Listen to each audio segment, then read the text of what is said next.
उत्तराखंड में स्थित है। ये प्रसिद्ध चार धाम, कहते हैं जीवन में एक बार इनके दर्शन करने से सभी पापों से मुक्ति मिलती है।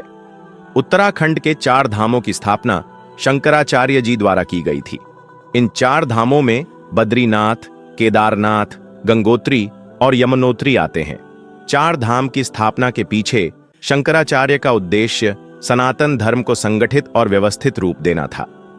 इसलिए शंकराचार्य जी ने मंदाकिनी नदी के किनारे केदारनाथ, अलकनंदा के किनारे बद्रीनाथ, भागीरथी के किनारे गंगोत्री और यमुना के किनारे यमुनोत्री धाम की स्थापना की। सनातन धर्म में मान्यता है कि इन चार धामों की यात्रा के जरिए व्यक्ति मोक्ष प्राप्त करता है।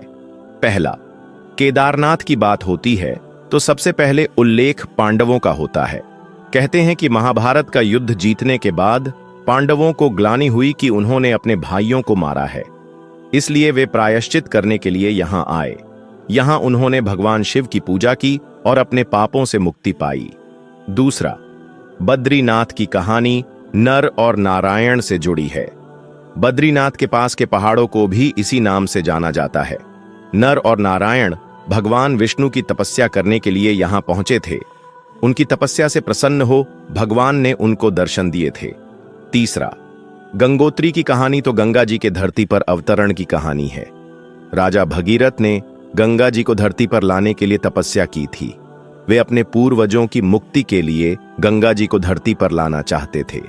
भगीरथ की तपस्या रंग लाई थी और गंगा जी का धरती पर आना हुआ। पहले वह शिव की जटाओं में आईं और फिर धरती पर पहुंची। चौथा, यमुनोत्री धाम बंदरपूंछ पर्वत के पास है।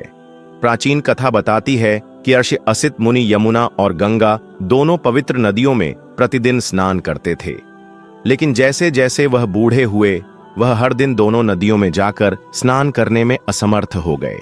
उनकी भक्ति देख कालिंदी पर्वत के पास पहले से मौजूद गंगा नदी के बगल में यमुना नदी की एक छोटी सी धारा प्रकट हुई।